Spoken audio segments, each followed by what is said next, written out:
1 Pierre chapitre 2, le verset 4. La Bible nous dit ceci. Amen. Amen. Approchez-vous de lui, pierre vivante rejetée par les hommes, mais choisie et précieuse devant Dieu. Amen. Amen. Que Dieu puisse bénir sa parole. Amen. Priez de vous asseoir. Je viens de lire, approchez-vous de lui, la pierre vivante. Amen. Donc le thème de ce matin, nous parlons de la pierre vivante. Amen. Approchez-vous de lui, la pierre vivante. Donc notre Seigneur, celui qui est la pierre vivante. Et nous devons nous approcher de lui. Lui, la pierre vivante. Est-ce que vous le croyez? Est-ce que vous le croyez? Donc Jésus, c'est lui qui est la pierre vivante. Amen. Qu'est-ce que cette pierre vivante signifie?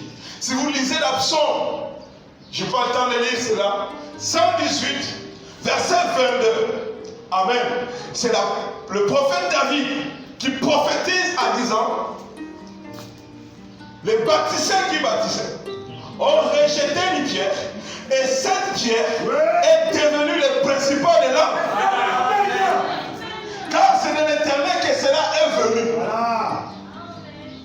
La pierre vivante. Qui sont les bâtisseurs? Le prophète nous dit les bâtisseurs. C'était les pharisiens.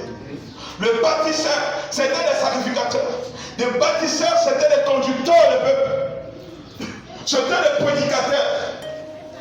Mais et qu'ils bâtissaient une maison, ils ont rejeté une pierre. Ils ne le savaient pas. Or, cette pierre, à la longue, est devenue la principale de l'angle. Et la Bible dit, c'est de l'Éternel, de la part de l'Éternel que cela est venu. Oui. Amen. Et si nous lisons dans Actes chapitre 4, vous allez voir que l'apôtre Pierre, le jour de la Pentecôte, après qu'ils ont reçu le Saint-Esprit, il parlait aux pharisiens et aux juifs. Il dit que cette pierre principale qui a été rejetée, c'est Jésus-Christ. Amen. Vous voyez? Donc la pierre, ce n'est pas seulement une pierre. Spirituellement parlant, une pierre représente des hommes. Parce qu'un jour, les pharisiens sont allés voir Jean-Baptiste pendant qu'il était en train de baptiser. Et lorsqu'ils sont approchés de Jean-Baptiste, Amen. Jean-Baptiste les a vus, il dit, race de vipères, qui vous a appris à fuir les châtiments à venir? Vous dites que vous avez pour père Abraham, mais vous ne l'êtes pas. Car de ces pierres, Dieu peut susciter les enfants à Abraham. Amen. Amen. Amen. Donc les pierres, ce sont des individus. Ce sont des personnes. Mais ce pierre-là, ce n'est pas n'importe quelle personne. Ce n'est pas n'importe quelle pierre. Mais en fait, c'est une pierre vivante. Qui est Jésus-Christ. Amen. Amen. Amen. Il est cette pierre. Or, la pierre représente également la révélation. Amen. Il est cette grande révélation qui a été donnée par tous les prophètes. William Branham nous dit, lorsque vous prenez votre Bible, sachez premièrement que la Bible, les thèmes principaux de la Bible, c'est Jésus-Christ. Et lorsque vous lisez un verset dans la Bible, si vous ne voyez pas Jésus, vous avez mal lu. Lorsque vous lisez un verset, si Dieu vous donne la révélation de ces versets-là, ça parle de Jésus-Christ. Il est cette pierre que tous les prophètes ont parlé. Mais lorsqu'il est venu, les bâtisseurs l'ont rejeté. William Branham dit que lorsque Jésus est venu, en réalité, Jésus a apporté Dieu à l'humanité. Jésus a amené Dieu aux hommes. Pourquoi les hommes n'ont pas Dieu? Pourquoi dans ta vie tu n'as pas Dieu? C'est parce que tu n'as pas Jésus-Christ. Frères et sœurs, vous me direz, mais en fait, même les dénominations parlent de Jésus. Par conséquent, ils ont Dieu. Non, monsieur. Ils n'ont pas Jésus-Christ et ils n'ont pas Dieu. Ce n'est pas toute personne qui dit par par sa bouche que Jésus est Dieu et Seigneur, qui connaît réellement Jésus. Amen. William Branham dit, pour connaître Jésus, vous devez le connaître par révélation. Amen. Amen. Ne dites pas que Jésus est Dieu parce que le pasteur t'a dit que Jésus est Dieu. Amen. Ne dites pas que Jésus est Dieu parce que tu as lu dans une brochure, William Branham a dit que Jésus est Dieu. Voilà. Mais il faut que Jésus se révèle à toi personnellement. Amen. C'est pourquoi lui, la Pierre vivant, était un jour avec ses disciples. Il demandait aux disciples, qui dites-vous que je suis moi, le Fils de l'homme? Il dit, les gens du dehors ont une autre conception de toi. Ils disent que tu es Jérémie, tu es Élie, ou tu es l'un des prophètes qui devait venir. Jésus a dit, mais ça, ce sont les gens du dehors. Mais vous qui me suivez, qui suis-je pour vous? Qui a pris la parole? Amen. On lit ça dans Matthieu chapitre 16. Tu es le Christ, le Fils du Dieu vivant. C'est fort. Vraiment. Et Jésus s'est tressailli les jours. Il dit, toi, ton nom est Céphas. Mais lorsque je t'avais croisé, je t'ai donné un nouveau nom. Je t'ai appelé Pierre. Mais ce n'est pas sur toi que je vais bâtir mon église. Mais c'est cette roc. Amen. Amen. Amen. La révélation de ce que je suis. Amen. Je bâtirai mon église. Et la porte du séjour de mort de l'enfer ne peut pas prévaloir contre elle. Et je te dis que cette année 2021, si tu crois à la révélation suprême de la divinité du Seigneur Jésus-Christ, la porte du séjour de mort ne pourra pas aussi prévaloir devant toi. Pourquoi cela ne peut pas prévaloir? Parce que la révélation suprême de la divinité du Seigneur Jésus, c'est aussi une porte. Pendant qu'on appelle ça, c'est la porte ouverte. Amen. Et si tu as cette révélation, la porte ouverte, aucune porte de l'ennemi ne peut prévaloir contre ça. C'est-à-dire ne peut pas vaincre ça. Tu pourras dire, mais la porte ouverte c'était pour 2020. Non, la porte est toujours ouverte. Quand il a dit, je mets devant toi une porte ouverte que nul ne pourra fermer. Amen. Amen. Il est cette pierre vivante là qui a été annoncée. Sa venue, c'était de venir abolir et détruire toute puissance de Satan. C'était venu de venir abolir et détruire toute puissance du péché. Vous allez remarquer que par le prophète Daniel, Dieu lui avait donné la révélation de cette pierre. Daniel chapitre 2. Qu'est-ce qui s'est passé? Nabucodonosor a fait le songe. Et il a oublié le songe qu'il avait fait. Amen. Il a fait appel à ces magiciens. Venez, parce que j'ai mon esprit troublé. Je fais un songe, mais je l'ai complètement oublié. Mais je pense que ce songe est capital. Je vous ai embauché, vous devez me dire le songe que j'ai fait et m'en donner l'interprétation. Les magiciens et les chaldéens ont dit, le roi, c'est que toi tu as demandé l'eau. C'est quelqu'un qui viendra du monde de Dieu. Ou ça soit un Dieu qui peut te révéler ça. Et Nabucodonosor a décidé de les détruire tout. Or, à ce temps-là, il y avait Daniel, le prophète qui était établi comme le chef de magicien. Oh, c'est la Bible. Regarde, vous êtes plus que le magicien. Amen.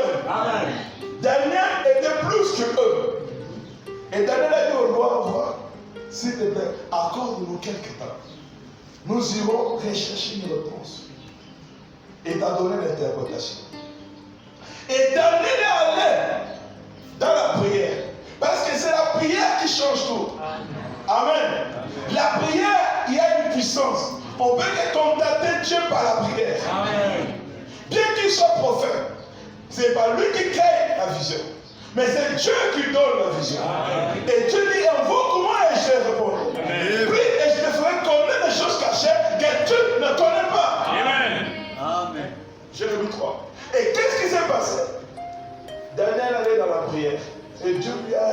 révélé est le songe du roi, est l'interprétation. Il dit, roi, pendant que tu dormais, voici le songe que tu as fait. Daniel chapitre 2. Il dit, tu as vu une statue avec la tête d'or, avec la poitrine d'airain, avec les jambes de cuivre. Le pied, c'était en partie fer et en partie argent. Voilà ce que tu as vu. Et voici alors l'interprétation. La tête d'or, c'est ton royaume, le royaume babylonien. La poitrine que tu as vue de l'airain, ça représente un royaume qui viendra après toi. C'est le royaume des Mèdes et des Perses. Amen. Et maintenant, la cuisse des reins représente un royaume qui viendra après eux, qui est le royaume d'Alexandrie des Grecs. Et puis le pied, le fer que toi tu as vu, représente également un autre royaume qui viendra. Vous voyez? Et c'était l'Empire romain, qui est le fer. Et il a donné l'interprétation. Et si vous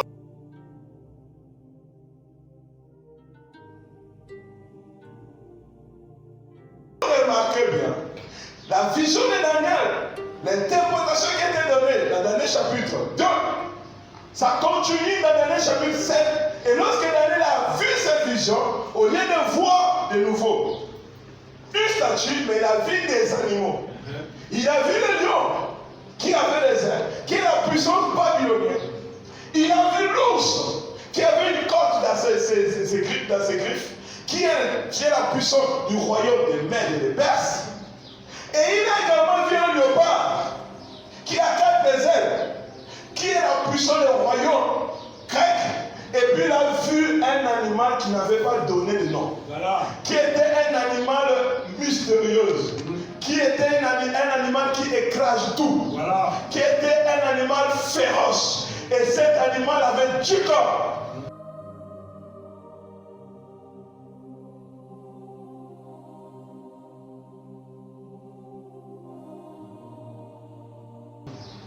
Daniel, lorsqu'il a vu, il n'a pas donné le nom. Mais si vous allez dans l'Apocalypse, Jean, qui a vu la même vision que Daniel, a donné le nom. Et Jean a appelé cette bête-là les dragons à cette tête.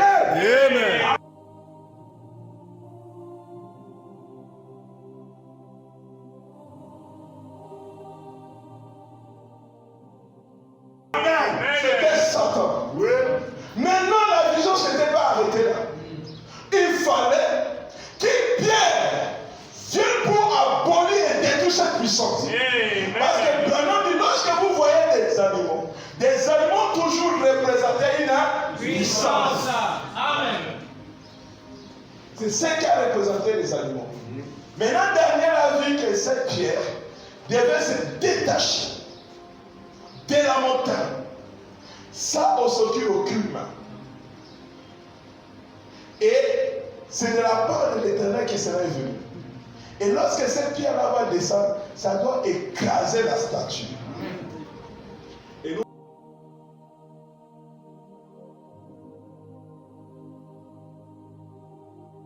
nous voyons que lorsque Jésus est venu, venez ça dans Luc chapitre 15, il dit aux pharisiens, il y avait un jour un maître de champ qui avait son champ de vie. Il envoyait ses serviteurs pour aller explorer sa vie.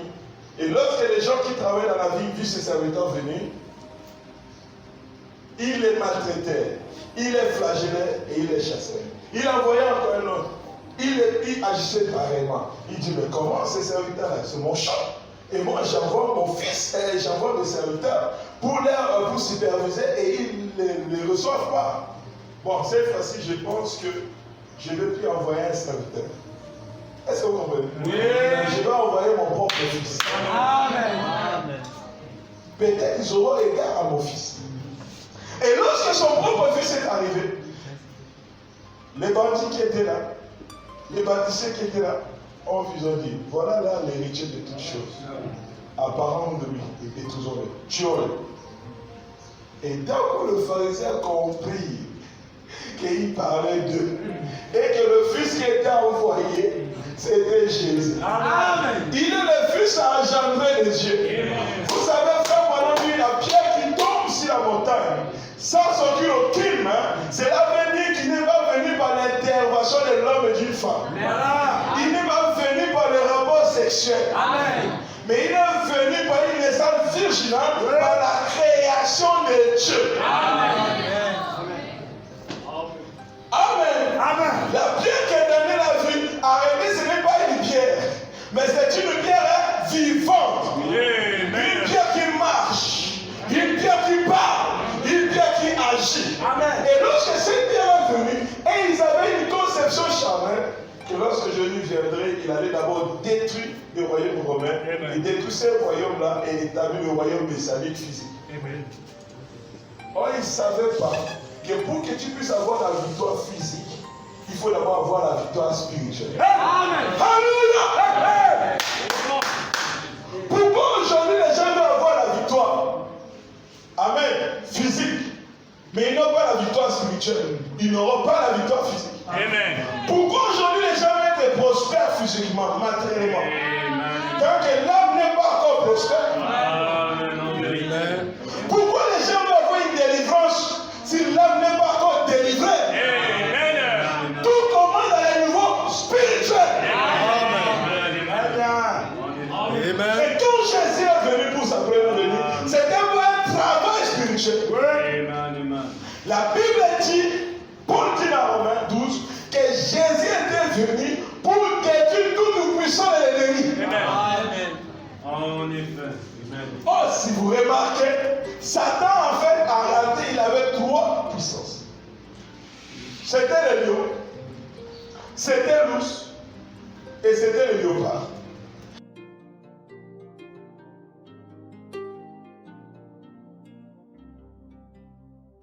Et lorsque vous venez dans l'Apocalypse chapitre 17, au 13, je vais dire, le verset 1, la Bible dit, j'ai vu une autre bête qui est montée de la mer, et cette bête avait, amen, la gueule du lion, la patte de l'ours, amen, et le corps du léopard.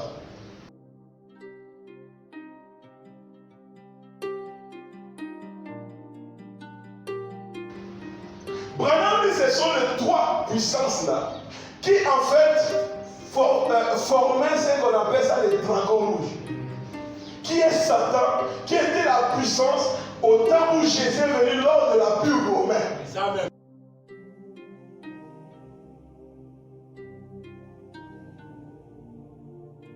Amen. Mais lorsque Jésus est venu, en tant qu'une pierre, il était venu en fait pour détruire la puissance de Satan.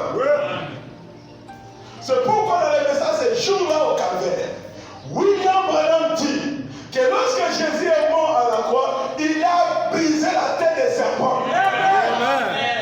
Donc Satan qui est le dragon a la tête écrasée pour accomplir la promesse que Dieu avait promis à la femme. Alléluia. Ta sémence écrasera la tête du serpent. Mais comment la femme devait avoir la sémence alors? Parce que cette sémence, en fait, c'est une pierre qui vient de la montagne de Sion sans aucune main. Le Seigneur Jésus. Et lorsqu'il est venu, il a d'abord tué la tête. Voilà, lorsque la tête est morte, le corps finira par mourir. Oui. Oh.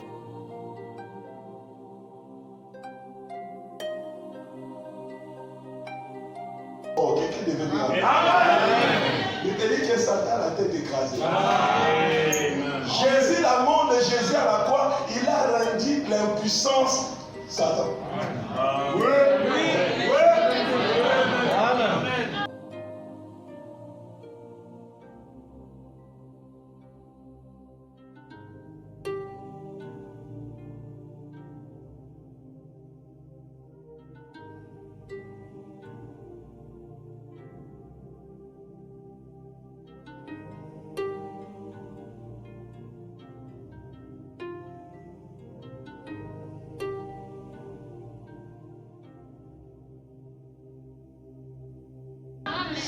Jésus, sa mort à la croix, il a rendu l'impuissance Satan. Parce que ce jour-là au calvaire, a rendu impuissant toute la puissance de Satan. Ce jour-là au calvaire a rendu impuissant le péché. Ça fait que tu peux vivre au-dessus du péché.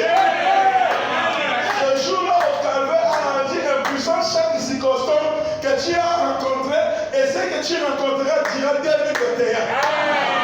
William Branham dit votre but c'est pouvoir vaincre chaque circonstance.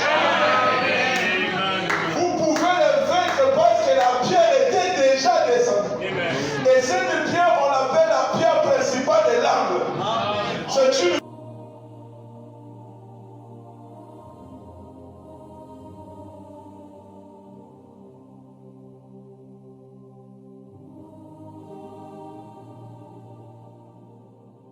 pierre vivante, une pierre qui saigne, une pierre qui donne la vie, une pierre qui donne le sang. Amen.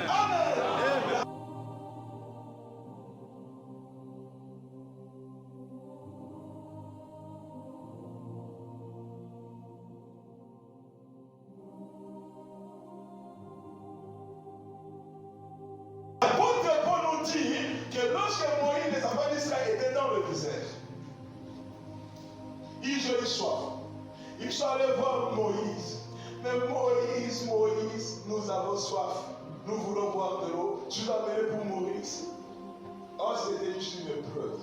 Pendant qu'ils avaient soif, ils se retrouvaient dans un endroit aride où rien ne poussait, où il y avait que des cactus du désert, des piquants, rien ne marche. C'était là la situation du monde avant que Jésus ne vienne. Mais Dieu dit à Moïse et à Aaron, dans l'ombre, il dit approchez-vous, vous verrez une pierre et observez la pierre sur laquelle je vais me tenir. Est-ce que vous comprenez? Est-ce qu'il me fait comprendre? La pierre, c'est la Bible qui le dit. La pierre sur laquelle je vais me tenir. Toi, Moïse, prends ta verge qui était changée en serpent. Les serpents représentent le péché. Prends cette verge-là, approche-toi et frappe la pierre.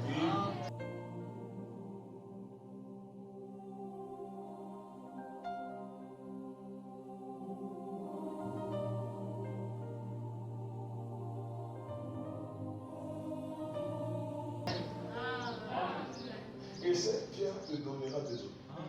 Oui, et Paul, lorsqu'il nous parle, dans 1 Corinthiens chapitre 12, il nous dit que cette pierre-là était Christ. C'était la pierre vivante. Cette pierre-là était Christ. Remarquez maintenant lorsque Christ est venu, il n'est pas venu par l'intervention d'un homme. Branham dit qu'Adam, à la différence avec Jésus, c'est que Adam c'est un fils créé. Mais Jésus, il est le fils engendré. Il vient de Dieu. C'est pourquoi vous pouvez dire je viens de Dieu et je retourne à Dieu. Vous croyez maintenant parce que vous avez cru que je suis sorti de Dieu. Il est l'expression de l'amour de Dieu pour l'humanité. Il est l'expression de l'amour de Dieu pour toi. Il est le salut de quiconque croit. Amen. Cette année, tu ne vas pas mourir de soif. Parce qu'il y a l'eau dans le rocher. Et quand même, il y a toujours l'eau présente dans le rocher. Parce que tu ne savais pas. Tu penses que tu es dans le désert, mais il y a une pierre là. Une pierre qui n'est pas comme les autres pierres. C'est une pierre vivante. Et remarquez, lorsque Josué est né, c'était une pierre.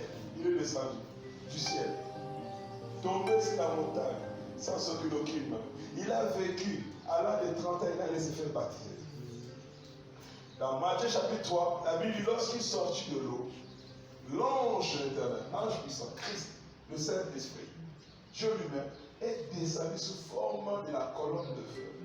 S'est reposé sur la pierre vivante. C'était là un signe que c'est celui-là que le bâton du jugement devait frapper pour le salut. Alléluia. Et lorsque Jésus est sorti de l'eau, pendant que le Père commençait à le conduire tout droit en Jérusalem pour aller mourir. Pour accomplir Ésaïe chapitre 53.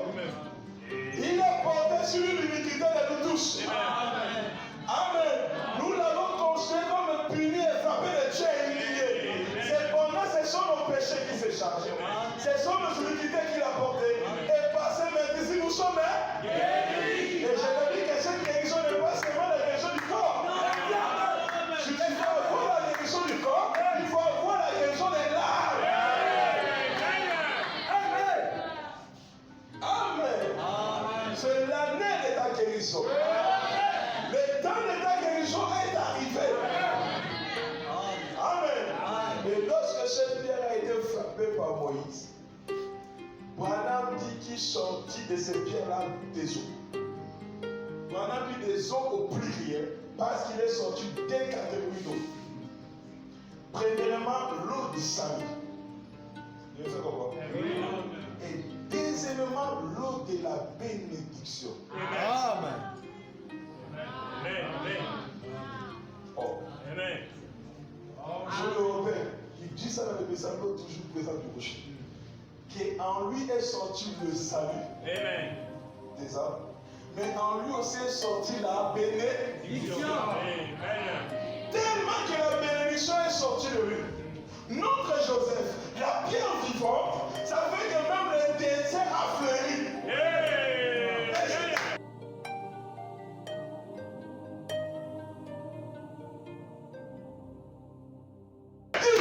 La vie de 2020 était le désert. 2021, sans tout ça serait un désert. Et tout autour de soi, ça va fleurir. Parce que Dieu a un rocher qui dessus.